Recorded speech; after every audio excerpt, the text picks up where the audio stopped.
Good morning. We look today at Deuteronomy 14 through 16. And before I begin that, we're going to be saying goodbye today to Mandy Baker Hoyt up in Tolna.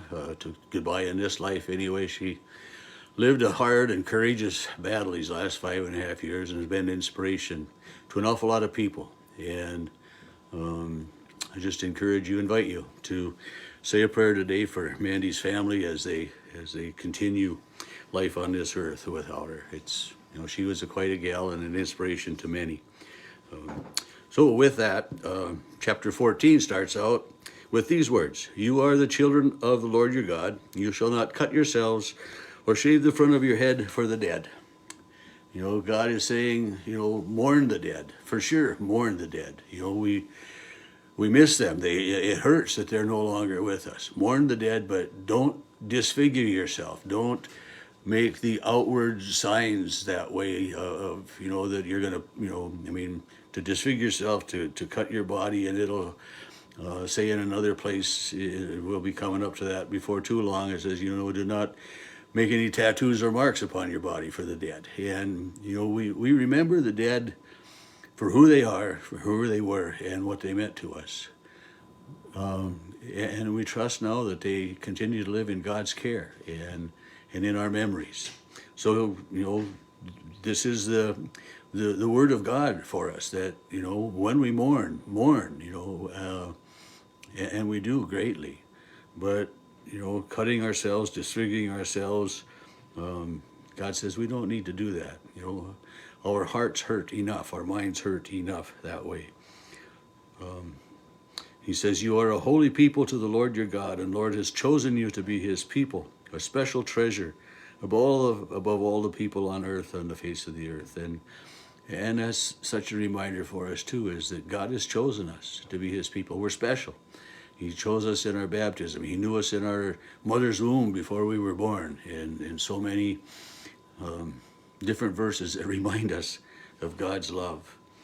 And the rest of what we're going to look at today is a lot different than this first couple verses of mourning and remembering that way. But it's, the clean and unclean meat. And, this was a big factor for the Jewish people. And it was, instructed by God that there were certain animals that you would eat and certain ones that you didn't. And if you ate the meat of the swine, for instance, that was unclean. You were not to do that.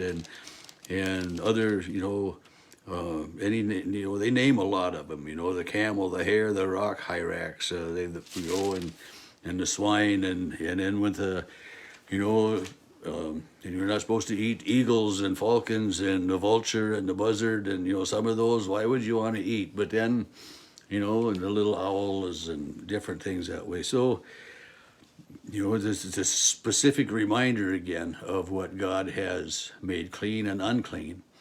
And yet we remember, or we know, that in the New Testament that Peter has this vision of this, all kinds of food coming down from heaven, and he says, "I can't eat that, that's unclean." And God's voice says, "What I have made clean is clean for all." And so those clean and unclean restrictions have been lifted for those of us who are Christians, for sure. And but there are still some things that, we in our society are still kind of considered, you shouldn't eat that. And those are good things. The next thing it talks about in chapter 22 is the principles of tithing, of, giving the first fruits, the firstborn, and different things to God that way. And not only of the tithing, but, within that tithe, that it goes to, some of it goes to the Levites. And then verse 28, "At the end of every third year, you shall bring the tithe of your produce from that year." And so there, is just a reminder, reminding this new generation of God's laws, God's commands for the people. And, we sometimes today look at God's laws as suggestions. And a lot of laws we look at as suggestions, and, forgetting that they are laws. Chapter 15 starts out talking about the debts canceled every 7 years. This is known as the year of the Jubilee, and the debts are canceled, and it goes back with letting the land rest every 7 years, and all of those things, and it's gives us specifics, and then it also warns that if someone is poor and comes to you in the 6th year,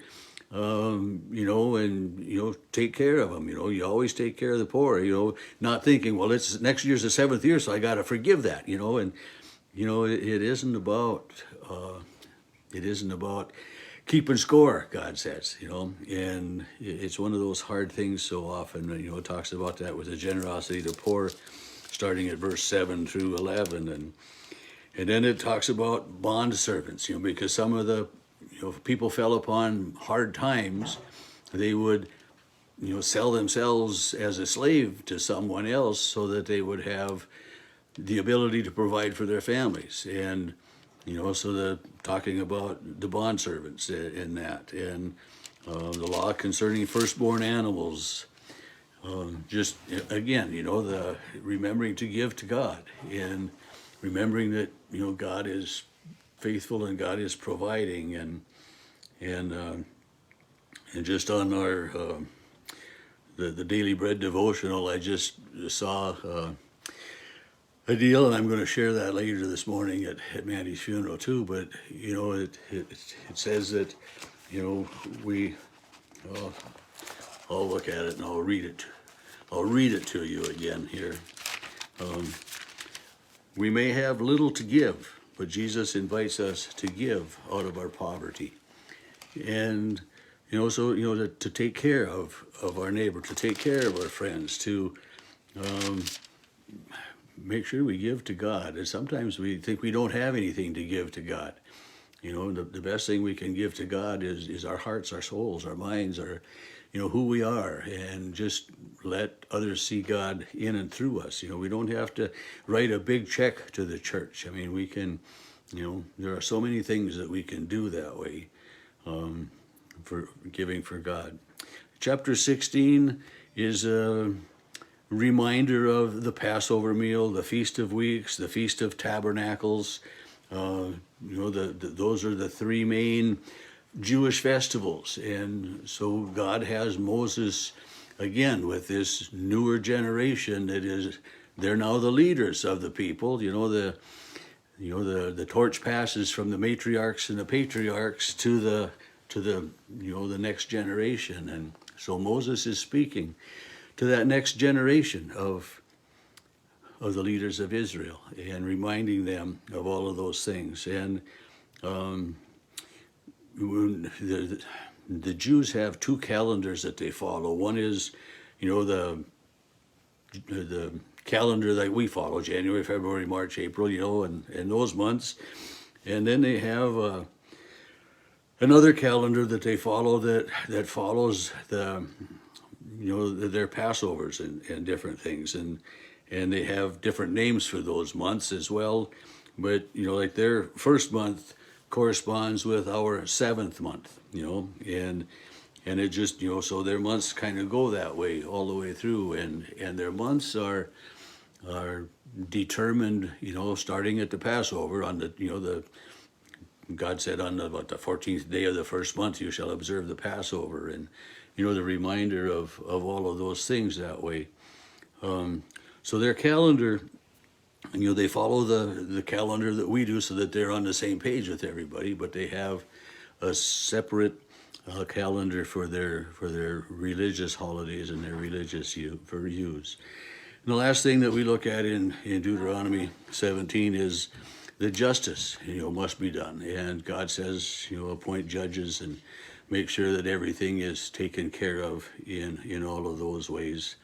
And the very last thing is, don't set up sacred pillars. Don't do these things that I don't approve of. Worship me as you should, as I have willed. So together we worship God each and every day, and he blesses us with his love.